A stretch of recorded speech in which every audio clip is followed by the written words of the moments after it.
Wala, kung marinig nyo, walang tumutunog na actuator ng EGS kasi nilipat ko ang priming niya doon sa sa driver. Kasi ang original nito, pag open mo dito sa passenger side na upuan, maririnig mo talaga yung pag-andar ng actuator ng EGS para isip-sip niya yung fluid pababa doon sa transmission. So ngayon, papakita ko sa inyo, parinig ko sa inyo kung ano nangyari. So ito na, nilipat ko to dito sa driver side para, ang sabi na, hindi masisira yung EGS natin, hindi madaling masira. Okay, tingnan natin kung tumunog ba siya kung i-open natin yung driver side na door. Okay, makinig na lang tayo. Okay, as you can see, tumunog yung EGS. So okay yung pag transfer natin sa switch, priming switch niya doon sa driver side. Kasi ang possible na mangyari pag hindi natin to inilipat doon sa driver side, pwede ang driver na lagi lang nakasakay pero yung EGS fluid is hindi nagbaba.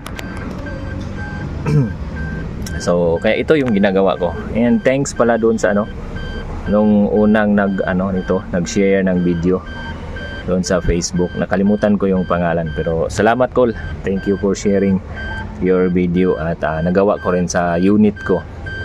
So doon sa iba na gustong mag-DIY, tingnan niyo yung video ko dito sa YouTube kung paano ko ginawa to.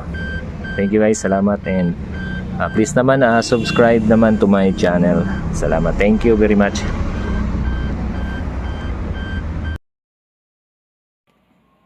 So ito mga Col, makikita natin tinanggal ko yung seatbelt dito para mapasok or makuha natin yung wire na priming switch ng EGS at may lipat natin doon sa kabila. So ito ang ginawa ko. Putulin natin ito, yung maliit na color yellow, at saka dalhin natin ang connection yan doon sa driver, sa door ng driver. Ilagay natin ang connection nito doon sa makikita natin na yung maliit na itim na pinipindot-pindot natin kasi nagpupush-push siya. Ma-push natin yun. So doon natin ito inilagay. Actually ito mga Col, nilipat lang talaga ito. Pero pag hindi ka marunong ito, medyo malito ka. So lang ito, dalhin lang doon sa kabila, at saka yung nandoon naman sa kabila, yung connection doon, dalhin mo naman dito. So first, nandito ako ngayon sa passenger side na door. Yun yung una na pinutol ko. Ito. So at saka dinala ko ito doon sa driver side. Actually, medyo malaki yung wire na nabili natin, and maliit yung original na wire. So ang tendency dito is kailangan talaga nating higpitan. And sa paghigpit, pwede naman gamitan ng pliers. At mas maganda, gumamit na lang tayo ng panghinang or isolda natin kasi maliit yung wire na yung sa priming switch. Pero itong nabili ko, medyo malaki. Kasi magkaiba talaga yung wire doon sa Japan. Saka dito. So ito na siya. Mga Col, nandito na ako sa driver side area. pasensya na, medyo mahirap talaga mag-video na ikaw lang mag-isa. Walang walang nakahawak sa camera. So, yung pinutol ko kanina doon sa passenger side, dinala ko na dito. And ito yung ikinukonekta ko doon sa yellow wire. Kinonect ko na yung nandito na na socket, yung terminal. Kapasok na lang natin yun doon sa kanyang saksakan. Kinonect ko to. So, dito muna tayo. Tingnan nyo, na-connect na. Pero, ang ginawa ko dito, dalawang wire ang gagamitin natin. Yung wire na yellow, at saka iniba ko na rin ang color ng isa, color brown, para hindi tayo malito.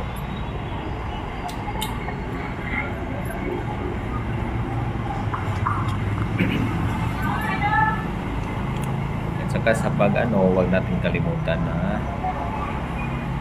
lagyan talaga ng electrical tape para hindi tayo mahirapan. Mas maganda i-secure natin yung connection na hindi paputol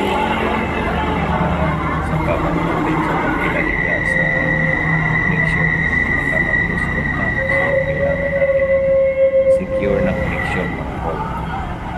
DIY lang tayo kasi gusto ko rin mag-try. Kung kaya ko, ay kung subukan itong yung nakita ko doon sa Facebook. And nag-try lang ako dito na i-video para naman ma-share ko doon sa iba. Kasi parang okay, dito na tayo. So tingnan nyo, yung brown na connection, natapos na ako doon sa yellow. So nadala yung yellow na connection, yan yung sa EGS papunta, nilipat ko doon sa driver side. At ito namang brown na color ng wire, ito yung galing na doon sa driver side na dinala ko rin dito sa passenger side. Dito na mag-activate yung door connection niya, yung sa ilaw. Kasi pag hindi natin ililipat yung EGS connection doon sa driver side, may posibilidad talaga na masisira siya or madali talaga siyang masira. Kasi kung sa makikita natin, sinadya talaga na inilagay ng mga Hapon doon sa driver ang connection niya, kasi pagpasok pa, hindi naman tatakbo yung sasakyan kung walang driver, at doon ka naman talaga dadaan sa driver side or sa door ng driver. So matri-trigger mo talaga yung EGS priming switch para before ka mag-start or before ka magpatakbo ng sasakyan natin, naka-ready na yung EGS. So naisip ko talaga na importante talaga na ilipat din siya doon sa driver side. So actually mga call, hindi to ginagawa ng ibang hindi talaga to ginagawa ng mga ibang nag-a-assemble. So naisipan ko talaga na mas maganda na ilipat talaga doon sa driver. Para naman parang galing din doon sa Japan. At saka maganda talaga na pag open mo ng door, ang tutunog is yung sa driver side. Kasi ang lagi kong naririnig, pag open ko sa door ng passenger side, doon lang magtutunog yung EGS, at saka tutunog yung yung sa key, yung nag-blink ba yung sounds niya doon. So medyo hindi talaga maganda pakinggan kung sa sa passenger side. Dapat talaga sa driver. So ito yung ginagawa ko. Actually, pinasok ko lang yung wire na yan dyan sa pinadaan ko lang yan doon sa ilalim ng carpet. At sinigurado ko naman na nilagyan ko ng electrical tape lahat. And gusto ko gusto kong ilagay siya sa insulator o yung color black na lalagyan ng mga wire pangputo sa kanya, kaso wala akong nabili. So binalot ko na lang siya ng electrical tape. And actually sa pag-connect natin sa wire ng sa sasakyan, gumamit na lang tayo ng cutter. Kasi mahirap yung sobrang maliit, baka maputol pa yung wire na yun.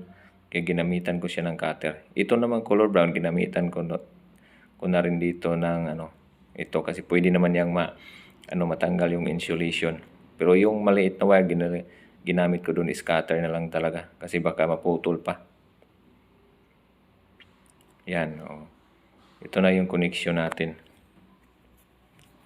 It's color brown. Madali lang to mga kol. Wala tong problema.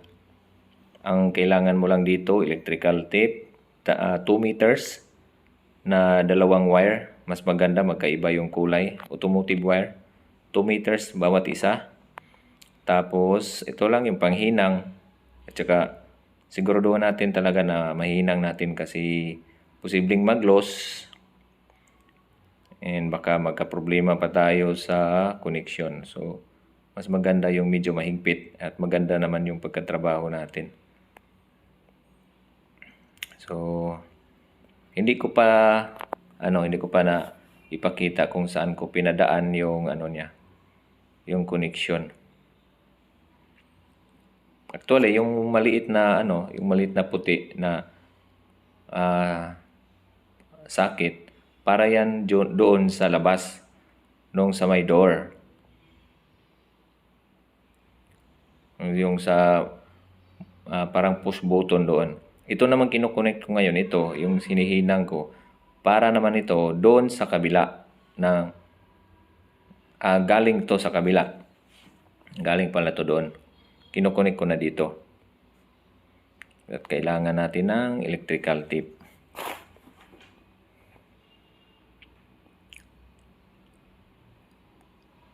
So, salamat naman sa pagpanood at ipakita ko sa inyo kung saan ko to pinadala.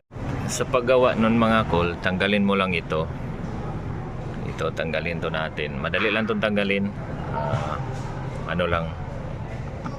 Ganunin na lang natin. Matatanggal na to. Tapos doon din sa kabila. Tapos yung wire, pinadaan ko lang dito. Dito lang yung dumaan. Ito sa ilalim. Dito lang. Yan Yan. Secure na yan. Hanggang doon sa kabila. Doon ko lang siya dinala mga kol. Dito mga kol. Dyan lang. Salamat mga kol. Sana may natutunan kayo sa video natin.